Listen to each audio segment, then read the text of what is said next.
फलस्तीन और इसराइल के कॉन्फ्लिक्ट के बीच इन 3 पैराग्राफ का एक छोटा सा लेटर है जो 2 नवंबर 1917 को ब्रिटेन के फॉरेन सेक्रेटरी आर्थर बलफोर ने एक ब्रिटिश जोश कम्युनिटी के हेड लाइनर वॉल्टर के नाम लिखा था। इस लेटर में जो लिखा था, इससे पैदा होने वाला झगड़ा अगले 100 सालों तक लड़ा जाएगा, इसका अंदाजा शायद ब्रिटिश गवर्नमेंट को भी नहीं था। इसराइल और फलस्तीन के बीच कौन गलत है और कौन सही, इन दोनों का आपस में झगड़ा आखिर किस चीज़ पर है और इस सब में ब्रिटिश गवर्नमेंट का क्या रोल रहा है। नाज़रीन, ये चैप्टर दुनिया के सबसे ज़्यादा कंट्रोवर्शियल में से एक है और मेरी पूरी कोशिश रहेगी कि मैं बिल्कुल न्यूट्रल रहकर सिर्फ फैक्ट एंड फिगर पर बात करूं ताकि किसी भी शख्स को इतराज़ ना हो सके। वर्ल्ड वॉर वन से पहले फ़लस्तीन में किसी किस्म का कोई झगड़ा नहीं था। यहाँ मुस्लिम की पॉपुलेशन ज़्यादा थी, लेकिन इनके साथ क्रिश्चियन और जूस भी रहा करते थे। इस वक्त ये पूरा एरिया ऑटोमन अम्पायर के कंट्रोल में था। इस मैप में देखा जाए तो ऑटोमन अम्पायर यूरोप से लेकर नॉर्दर्न अफ्रीका और मिडिल ईस्ट के काफ़ी सारे हिस्से पर फैले हुए थे, जिसको सल्तनत उस्मानिया कहा जाता है।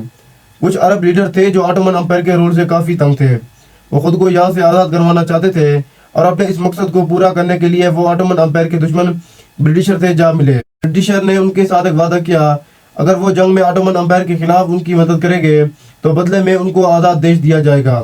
ऐसा एक वादा ब्रिटिशर ने यूरोप में मौजूद जूस से भी किया था। जूस शुरुआत से एक ऐसी कौम रही है जिनका दुनिया में पक्का ठिकाना नहीं था, यानी उनका अपना मुल्क कोई भी नहीं था। वो जहाँ भी रहते थे यतीम कहलाए जाते थे। यूरोप में मौजूद जूस पहले से ही काफ़ी मुश्किलात का सामना कर रहे थे। उनको नफरत की निगाह से भी देखा जाता था और कई मकामात पर उनको कत्ल भी कर दिया जाता था। पर ऐसा क्यों था? इससे पीछे क्या रिलीजियस कॉन्फ्लिक्ट है? कई सदियों से क्रिश्चियन ये मानते थे कि वो जूस ही थे जिनकी वजह से जीसस क्राइस्ट की मौत हुई थी। बस इसी मैन कॉन्फ्लिक्ट की वजह से यूरोप में क्रिश्चियन जूस को बर्दाश्त ही नहीं करते थे। दुनिया भर में फैली जूस कम्युनिटी की नेटवर्क आज स्ट्रोंग है, पहले भी काफ़ी स्ट्रोंग था।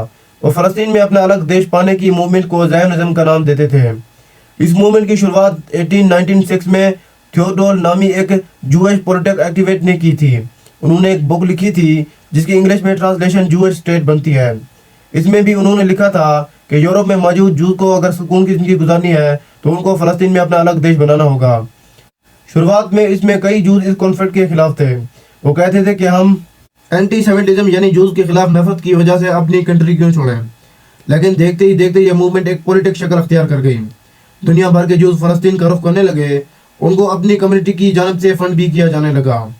उनको वहाँ बिजनेस फैक्ट्रियाँ लगाने के लिए पैसे भी दिए जाने लगे। फर्स्ट फॉरवर्ड करके हम चलते हैं 1917 में, जब वर्ल्ड वॉर चल रही थी, जिसमें ऑटोमन अम्पायर को बुरी तरह शिकस्त हो रही थी। 2 नवंबर 1917 को ब्रिटिश गवर्नमेंट के फॉरेन सेक्रेटरी आर्थर बलफोर ने एक ब्रिटिश गवर्नमेंट के headliner Walter Rothschild के नाम एक लेटर लिखा था। इस लेटर में जो लिखा गया था कि ब्रिटिश गवर्नमेंट ने फैसला किया है कि जूस फ़लस्तीन में आकर अपनी अलग कंट्री बना लेंगे। रॉक जेल को ये यकीन दिलाया गया कि इस काम के लिए ब्रिटिश गवर्नमेंट उनको फुल सपोर्ट करेगी और साथ ये भी लिखा गया था कि इससे यहाँ पहले से रहने वाले मुस्लिम को कोई नुकसान नहीं पहुँचाया जाएगा। बार के लेटर लिखने के 1 महीने के बाद ब्रिटिश गवर्नमेंट आई और उन्होंने फ़लस्तीन पर कब्जा करके ऑटोमन अम्पायर का 400 साल पुराना राज खत्म कर दिया। पर सवाल ये है कि ब्रिटिश गवर्नमेंट जूस को अपनी अलग कंट्री देकर बदले में क्या पाना चाहते थे।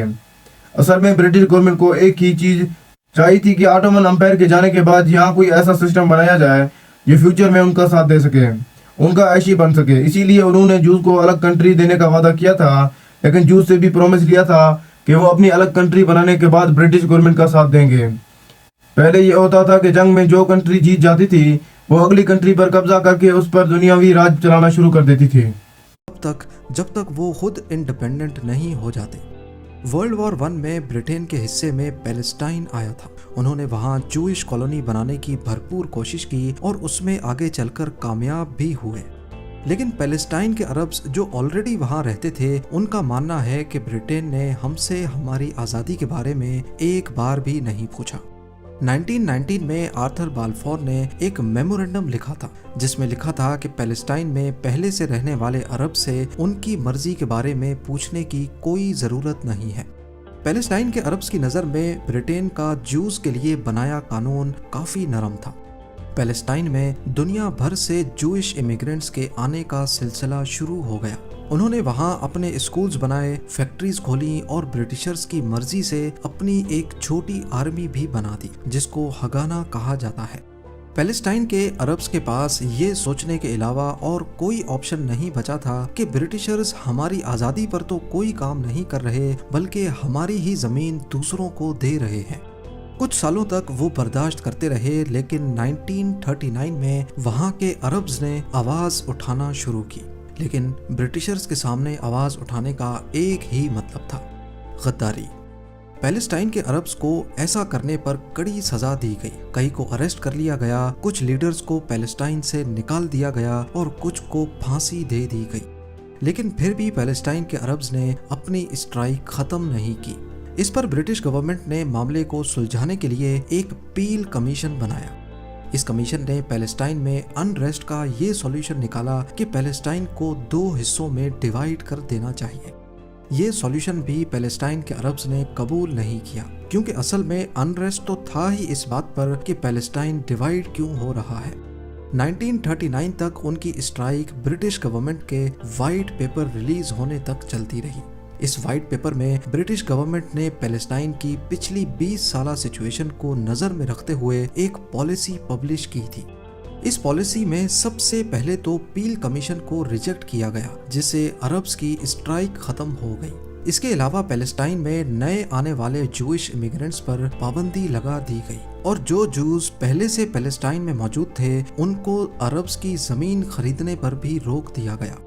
ساتھ ہی یہ بھی فیصلہ ہوا کہ اگلے 10 سالوں کے اندر پیلسٹائن کو انڈیپینڈنٹ اسٹیٹ بنایا جائے اور وہی جوئش لوگوں کی بھی ہوم کنٹری ہوگی۔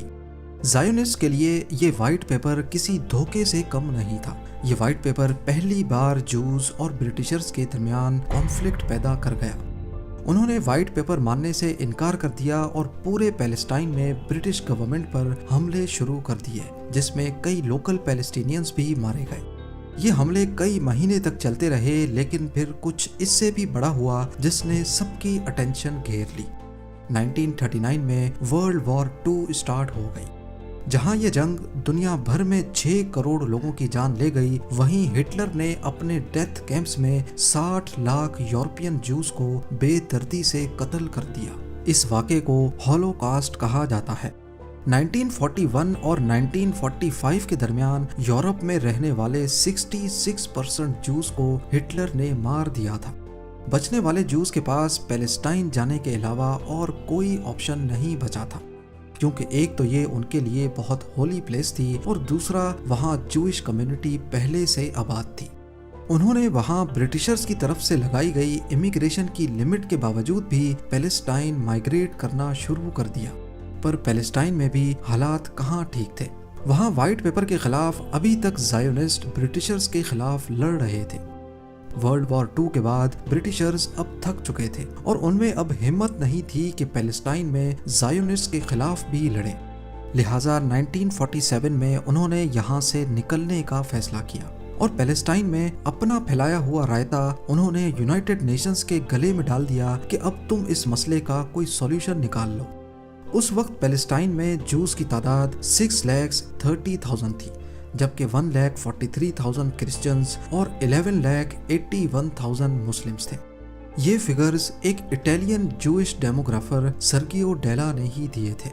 دیکھا جائے تو اس وقت یہاں مسلم پاپولیشن کلیئرلی جیوز سے ڈبل تھی، لیکن یونائٹڈ نیشنز نے پیلسٹائن کے پارٹیشن پلان میں 55% زمین جوز کو دینے کا پروپوزل دیا۔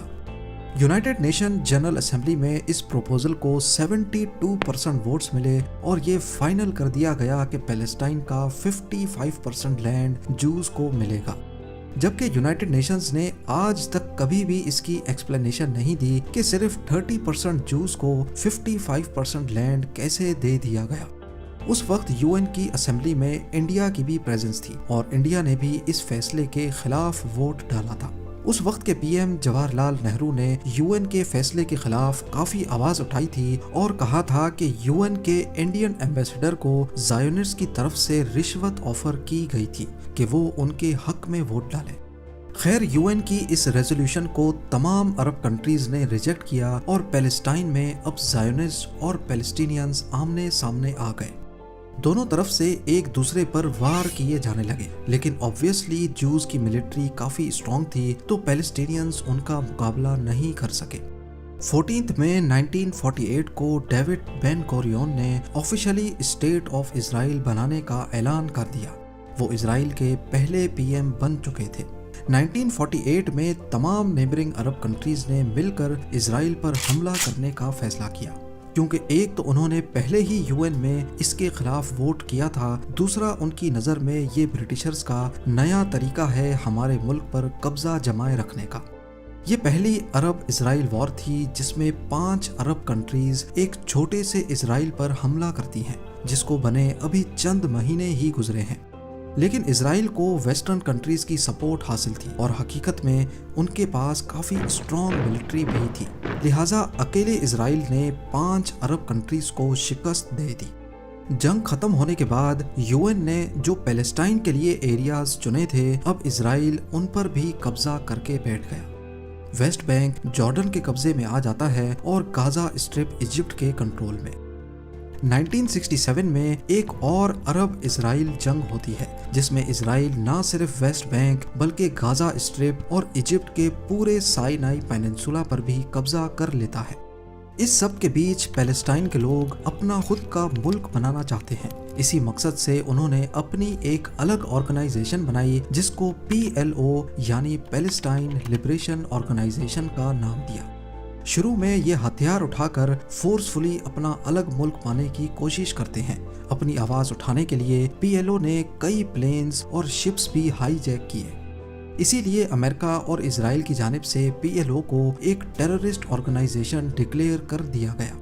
पर कई कंट्रीज PLO को टेररिस्ट ऑर्गेनाइजेशन नहीं मानती थी। वो इनको सिर्फ रेवोल्यूशनिस्ट समझते थे जो खुद का मुल्क बनाना चाहते हैं। 1974 में PLO को यूनाइटेड नेशंस में ऑफिशियली रिकॉग्नाइज कर दिया जाता है, इस बिना पर कि ये पैलेस्टीनियन लोगों के रिप्रेजेंटेटिव्स हैं। उसके बाद 1979 में इजिप्ट और इजराइल के बीच पीस टॉक्स कामयाबी से हो जाते हैं और इजिप्ट पहली अरब कंट्री बन जाती है जो इजराइल को ऑफिशियली रिकॉग्नाइज करती है।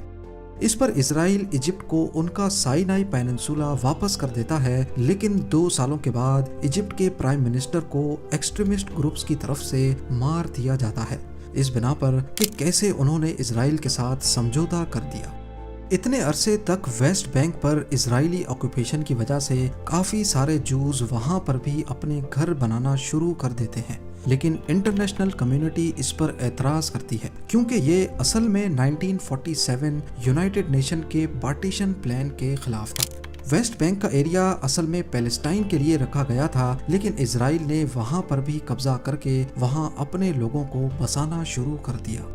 1992 में एक बार फिर से इजराइल और PLO के दरमियान पीस टॉक्स होते हैं।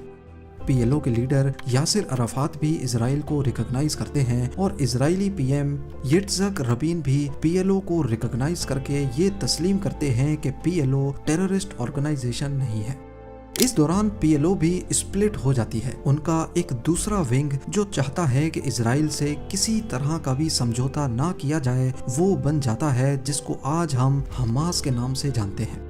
दूसरी तरफ इजराइल का एक्सट्रीमिस्ट ग्रुप भी अपने PM के खिलाफ जाकर ये कहता है कि पैलेस्टाइन के साथ कोई कॉम्प्रोमाइज नहीं करना चाहिए, लेकिन इससे पीस टॉक्स को कोई फर्क नहीं पड़ता। PLO और इजराइल पहली बार आमने सामने आकर इस मसले को सुलझाने की कोशिश करते हैं।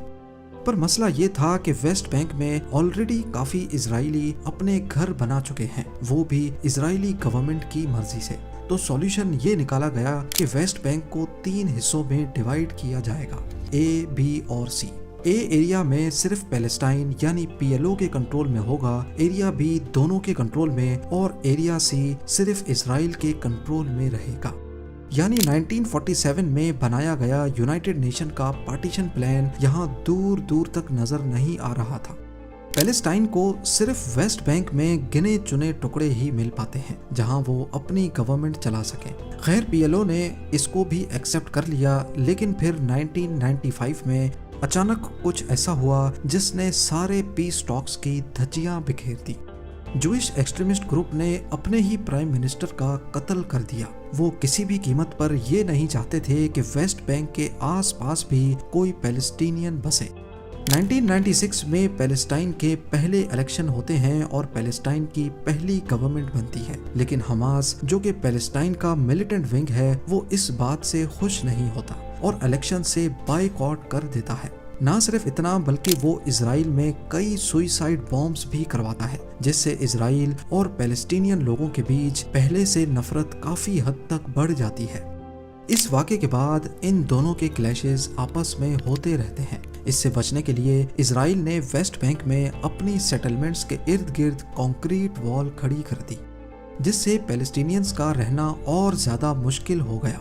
फिर 2006 में पैलेस्टाइन में दोबारा इलेक्शन होते हैं और अब की बार हमास जीत जाता है। इससे पीएलओ की पार्टी फतेह और हमास के बीच एक सिविल वॉर छिड़ जाती है और पैलेस्टाइन दो टुकड़ों में बंट जाता है। आज गाजा स्ट्रिप पर हमास का होल्ड है और वेस्ट बैंक में छोटे छोटे टुकड़ों में पीएलओ यानी फातेह की गवर्नमेंट है। ज्यादातर जो इजराइल और हमास की झड़पें होती हैं उनमें इसी गाजा स्ट्रिप से इजराइल पर रॉकेट्स फायर किए जाते हैं। इसी वजह से इजराइल ने गाजा स्ट्रिप के गिर्द घेरा तंग करके एक बहुत बड़ी फेंस खड़ी कर दी है। आज हर दूसरे तीसरे साल हमास और इजराइल की जंग दोबारा शिद्दत इख्तियार कर लेती है। पिछली बार 2021 में ऐसा हुआ था और अब 7 अक्टूबर 2023 को हमास ने इजराइल पर 5000 से ज़्यादा रॉकेट्स फायर किए। ये था इजराइल और पैलेस्टाइन का वो कॉन्फ्लिक्ट जो पिछले 100 सालों से शक्लें बदल बदल कर आज तक अपनी मौजूदगी का एहसास दिलाता है। मैंने इस टॉपिक को बड़ी एहतियात से किसी भी रिलीजन को टारगेट किए बगैर सिर्फ फैक्ट्स एंड फिगर्स के जरिए कवर करने की कोशिश की है। आपके इस टॉपिक के बारे में क्या राय है मुझे कमेंट सेक्शन में ज़रूर बताइएगा। मिलते हैं अगली शानदार वीडियो में।